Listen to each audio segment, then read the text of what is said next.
Hindi ko makalimutan ng araw na ito. Ito ang araw na unang beses kong iiwan ng Pilipinas para mangibang bansa. At hindi ko alam kung kailan ako makakabalik. Marami ang nakakita ng passport, ng eroplano, ng bagong oportunidad, pero ang hindi nila nakikita ay ang takot, ang mga luha, ang mga pangakong bitbit ko habang papalayo ako sa bansang aking sinalangan. Dahil ang totoo, hindi ako umalis para lang makapag-abroad. Umalis ako dahil may mga pangarap akong alam kong hindi kayang matupad at hindi ko kayang abutin kung mananatili lang ako sa lugar na aking sinilangan kung saan ako nagsimula. At katulad ng maraming OFW, hindi ako lumipad dahil gusto ko lang. Lumipad ako dahil kailangan. Sa unang pagkakataon na nalalabas ka ng bansa, normal lang ang matakot. Takot sa bagong lugar, takot sa bagong trabaho, takot sa bagong buhay. Takot na baka hindi mo kakayanin. At kung tatanungin mo ako noon, oo, sobrang takot ako. Hindi naman ako mayaman, hindi ako confident mag-English, wala rin akong connection, at wala akong kasiguraduhan sa hinaharap. Ang meron lang ako, isang pangarap. At pananampalatayang baka may magandang plano ang Diyos para sa akin. Siguro dahil bata pa lang ako, natuto na akong lumaban. Maliit pa lang ako, namulat na ako na umulan uminit, naglalako kami ni mama ng mga kakanin. Nangangatok kami sa mga kabahayan para lang may pambiling bigas sa President Rojas. Tumira din kami sa probinsya, palipat-lipat ng bahay. No permanent address baga. Kung saan may hanap buhay, doon kami. At sa probinsya sa Efcahelo, doon natuto akong magpastol ng kalabaw, mag-alaga ng kambing, ng baboy at manok. At naranasan kong magbilad sa init ng araw para manghurnal, magdamo, mag-harvest ng mais, mag-harvest ng mani, at marami pang iba para lang may pambili kaming bigas. Naranasan kong mangarap kahit walang kasiguraduhan. May mga araw noon na hindi kami lumalaban para yumaman. Lumalaban kami para lang may makain. Pero alam mo, kapag lumaki ka sa probinsya, matuto ka rin tumawa kahit mahirap ang buhay. Kasi may mga panahon na ang amusement park namin ay palayan at pastulan. At ang cardio workout namin, paghabol sa kalabaw at kambing kapag nakatakas o nakawala sa tali. Libre na, napagod ka pa.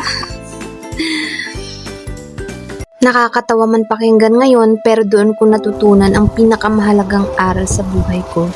Pero alam mo, dahil sa kahirapan, doon ko natutunan na walang mangyayari kung hihintayin mo na lang ang opportunity.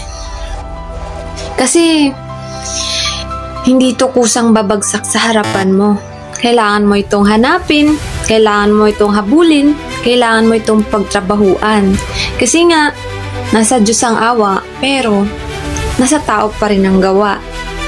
Oo, ilalatag sa'yo ng Diyos ang oportunidad, pero nasa sa'yo kung hahawakan mo, magpapatalo ka sa takot.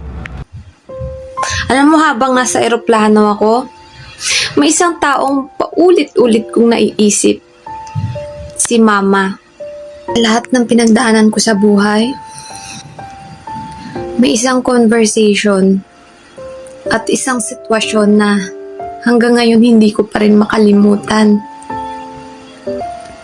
Sa Davao noon, 2 lang kami ni Mama noon sa inupahan naming boarding house noong araw na iyon. At sobrang thankful ako sa may-ari noon kasi sa dami ng pinagtanungan ko, yun lang yung tanging nagpatuloy sa amin dahil may sakit din yung may-ari.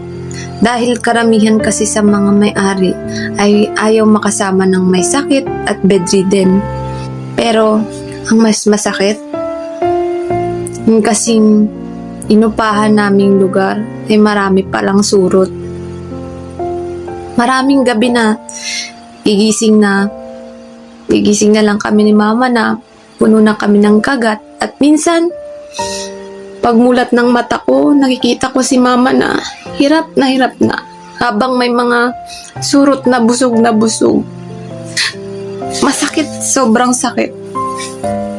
Hindi ko maintindihan noon kung bakit kailangan maranasan iyon ng isang taong buong buhay niya nagsakripisyo para sa pamilya niya.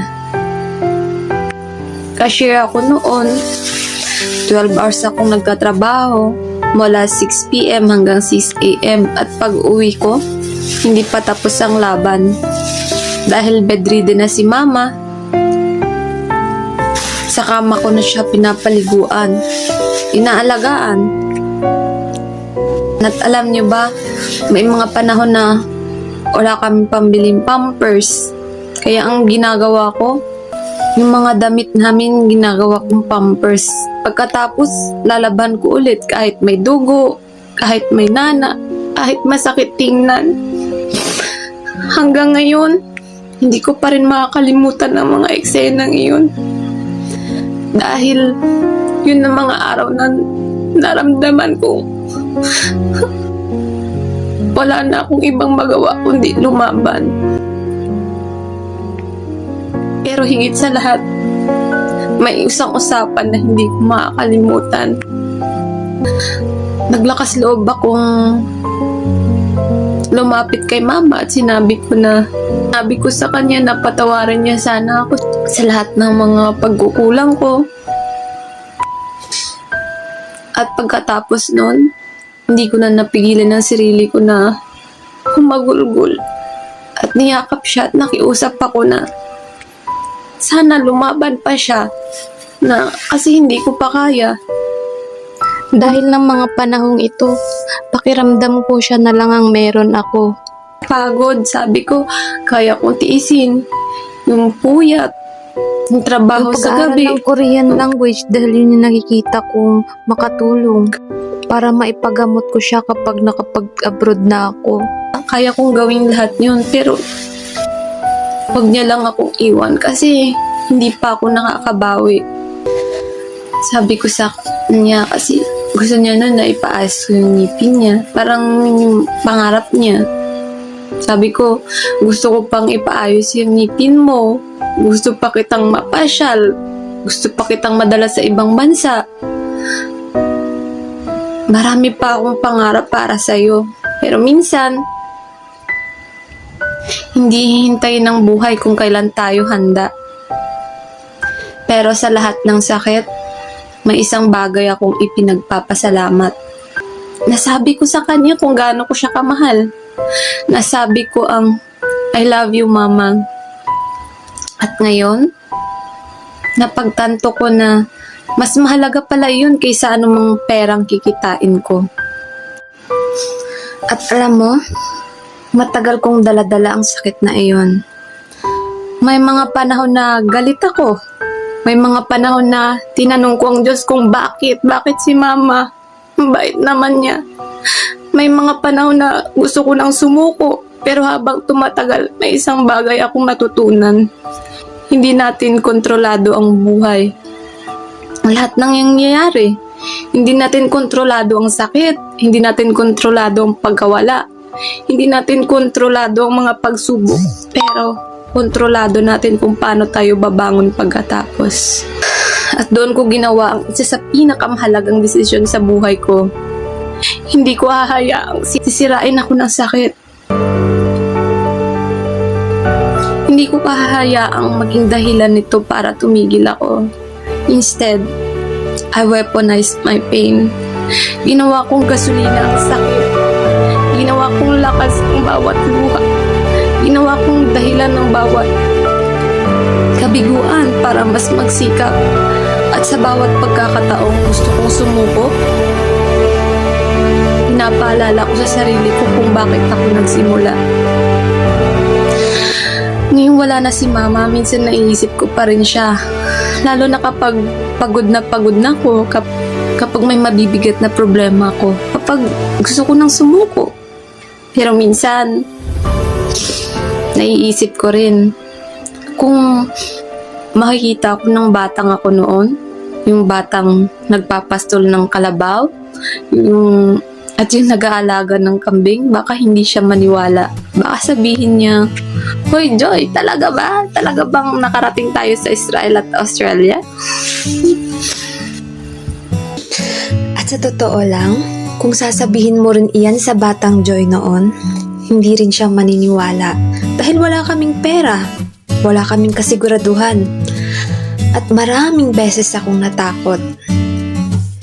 Pero may isang bagay na hindi ko binitawan. Ang pananampalataya. At lagi kong naaalala ang isang aral na narinig ko nun sa pagsamba. Mawala man ang aking mga magulang, may Diyos pa rin akong maaasahan.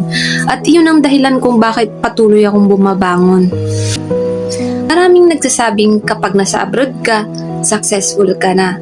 Pero para sa akin, hindi bahay, hindi kotse, hindi pera, bonus na lang ang mga iyon. Nung bata ako, akala ko ang success ay maraming pera. Ngayon, ang success para sa akin, yung makatulog ka ng mahimbing. Kasi habang tumatanda ka, maintindihan mong mahalaga pala ang peace of mind. Balang araw, gusto kong makatulong sa mga cancer patients. Dahil alam kong pakiramdam na bantayan ng mahal mo sa buhay sa ospital.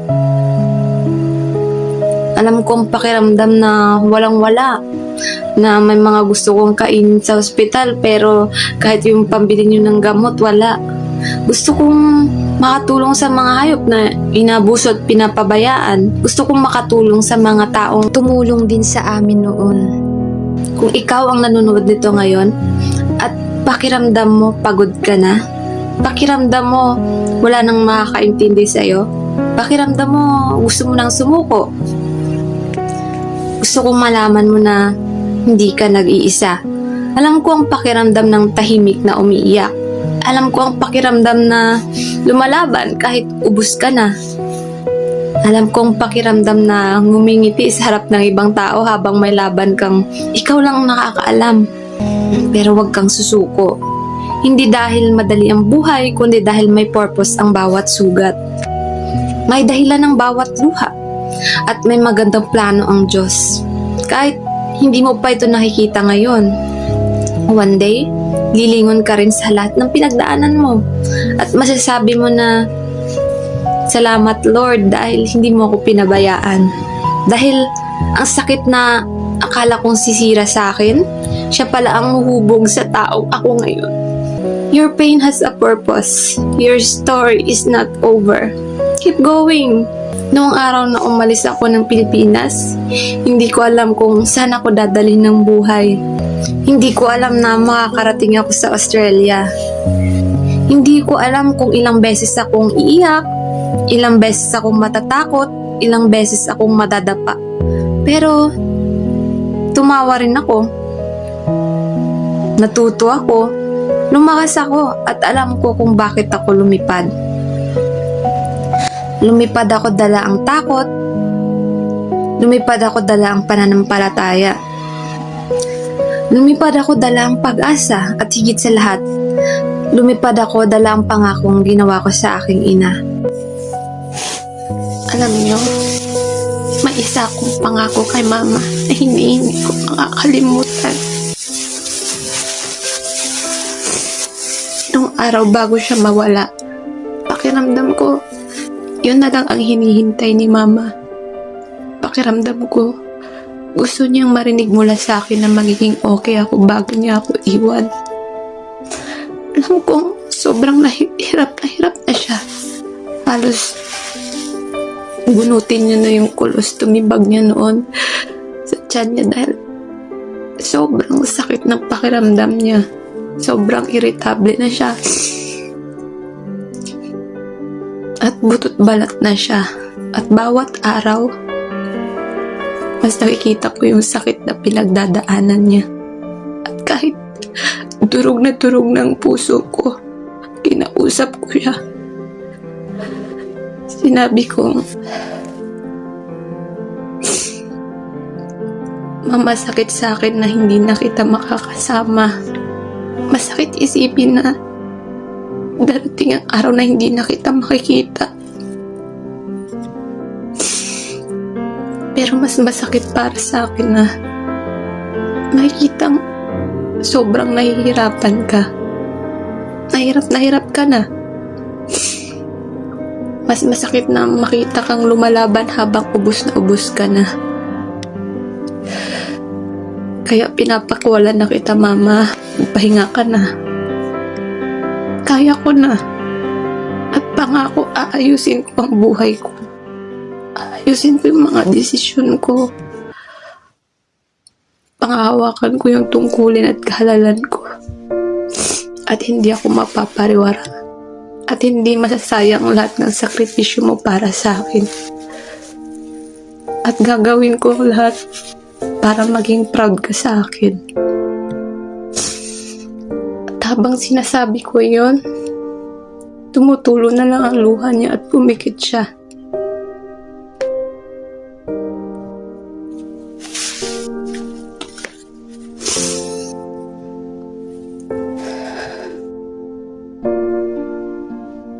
At mula nung araw na iyon, hindi na ako lumalaban para lang sa sarili ko. Lumalaban na rin ako para tuparin ang pangakong iniwan ko sa kanya.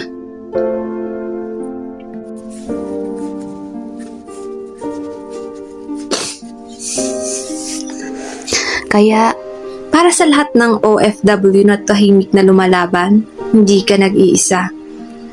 Kung kinakaya ko, kakayanin mo rin. At kung may Diyos na gumagabay sa akin sa gitna ng takot, naniniwala akong gagabayan ka rin niya.